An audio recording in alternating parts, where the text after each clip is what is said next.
Indian T20 cricket ടീമിന്റെ പുതിയ തന്ത്രങ്ങളെക്കുറിച്ചും ഹരാരയിൽ സിംബാബ്വെയെ തകർത്തുവിട്ട പരമ്പര വിജയത്തിനു ശേഷം ടീമിൽ രൂപപ്പെട്ടിട്ടുള്ള പുതിയ ഫിനിഷിംഗ് കരുത്തിനെക്കുറിച്ചും ഇപ്പോൾ ക്രിക്കറ്റ് ലോകത്ത് വലിയ ചർച്ചകളാണ് നടക്കുന്നത്. 2024 മുതൽ 2026 വരെയുള്ള കാലയളവിൽ ഇന്ത്യൻ ടീം ബാറ്റിംഗ് നിരയിൽ നടപ്പിലാക്കിയ തന്ത്രപരമായ മാറ്റങ്ങളുടെ വ്യക്തമായ ചിത്രമാണ് ഈ വിജയത്തിലൂടെ പുറത്തു വന്നിരിക്കുന്നത്. ആ വിശേഷങ്ങളിലേക്ക് നമുക്കൊന്ന് കടക്കാം. ജൂലൈ 26-ന് ഹരാരയിൽ സിംബാബ്വെയെ 3-0 തകർത്ത് പരമ്പര തൂത്തുവാരിയതോടെ ഇന്ത്യൻ T20 ടീമിലെ ഫിനിഷർമാരുടെ കാര്യത്തിൽ വ്യക്തമായ ചിത്രം തെളിഞ്ഞിരിക്കുകയാണ്.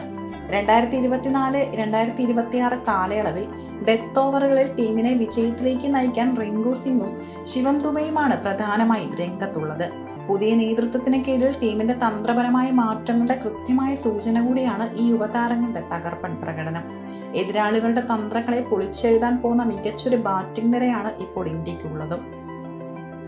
2024 ജനുവരി മുതലുള്ള കണക്കുകൾ പരിശോധിച്ചാൽ അവസാന ഓവറുകളിലെ ഇന്ത്യയുടെ ബാറ്റിംഗ് ശൈലിയിൽ വലിയ മാറ്റങ്ങൾ കാണാൻ കഴിയും.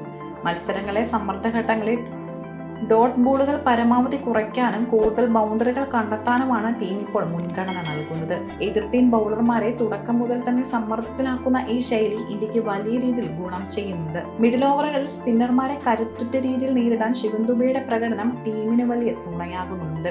അതോടൊപ്പം റിങ്കു സിംഗിന്റെ സ്ഥിരതയാർന്ന പ്രകടനവും ആക്രമണ ശൈലിയും ഇന്ത്യൻ ബാറ്റിംഗ് നിരക്ക് എപ്പോഴും വലിയ മുതൽക്കൂട്ടാണ്. ഇന്ത്യയുടെ അഗ്രസീവ് T20 ശൈലി മൈതാനത്ത് നിലനിർത്താൻ ഈ രണ്ട് താരങ്ങളുടെയും സാന്നിധ്യം നിർണായകമാണ്.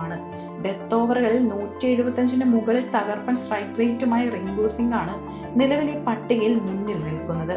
നിർണായക ഘട്ടങ്ങളിൽ ക്രീസിലെത്തി കൃത്യമായി ഗ്യാപ്പുകൾ കണ്ടെത്തി സ്കോർ ഉയർത്താനുള്ള റിങ്കുവിന്റെ പ്രത്യേക കഴിവ് ടീമിന് നൽകുന്ന ആത്മവിശ്വാസം ചെറുതല്ല. തന്റെ ഉയരത്തിന്റെ ആനുകൂല്യം പൂർണ്ണമായി മുതലെടുത്ത് മൈതാനത്തിന്റെ വിവിധ ഭാഗങ്ങളിലേക്ക് കൂറ്റൻ സിക്സറുകൾ പായിക്കുന്ന ശിവം ദുബെയും തൊട്ടു പിന്നിലുണ്ട്.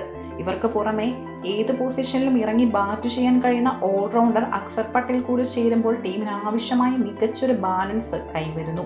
പുതിയ നേതൃത്വത്തിന് കീഴിൽ ഡെത്ത് ഓവറുകൾക്കായി വളരെ കൃത്യമായ പ്ലാനാണ് ഇന്ത്യ തയ്യാറാക്കിയിരിക്കുന്നത്. എതിർ ബൗളർമാരുടെ താളം തെറ്റിക്കാൻ ഫീൽഡിങ്ങിനനുസരിച്ച് ഇടംകൈ വലംകൈ ബാറ്റിംഗ് കോമ്പിനേഷനാണ് ടീം പ്രധാനമായും ലക്ഷ്യമിടുന്നതും. ഏത് സാഹചര്യത്തിലും ഉത്തരവാദിത്തത്തോടെ ബാറ്റ് ചെയ്യാൻ കഴിയുന്ന തിലക് വർമ്മയും ഒപ്പം ഇഷാൻ കിഷനും കൂടി ചേരുമ്പോൾ ടീമിന്റെ കരുത്ത് വീണ്ടും വർദ്ധിക്കുന്നു. ബാറ്റിംഗിന്റെ അവസാന ഘട്ടങ്ങളിൽ ഈ ഫ്ലെക്സിബിലിറ്റി ഇന്ത്യ എതിരാളികൾക്ക് മുന്നിൽ കൂടുതൽ അപകടകാരികളായ ടീമാക്കി മാറ്റുന്നു. ഹരാരയിലെ ഈ തകർപ്പൻ വിജയം വരാനിരിക്കുന്ന ടീം സെലക്ഷനിൽ തീർച്ചയായും നിർണായകമാകും. സമ്മർദ്ദഘട്ടങ്ങളിൽ പതറാതെ പിടിച്ചു നിൽക്കാനും സാഹചര്യത്തിനനുസരിച്ച് കളിക്കാനുമുള്ള സാങ്കേതിക മികവുള്ള താരങ്ങൾക്കാണ് ടീം മാനേജ്മെന്റ് ഇപ്പോൾ മുൻഗണന നൽകുന്നത്.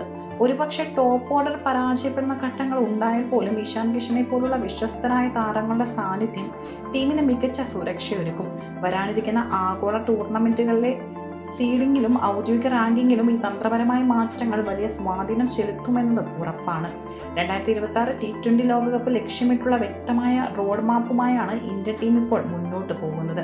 പരിചയസമ്പന്നരായ പവർ ഹീറ്റർമാരെയും ഒപ്പം വളർന്നു വരുന്ന യുവതാരങ്ങളും ഒത്തുചേരുമ്പോൾ ഇന്ത്യൻ ബാറ്റിംഗ് നിര മുൻപത്തേക്കാൾ കൂടുതൽ ശക്തമാവുകയാണ്.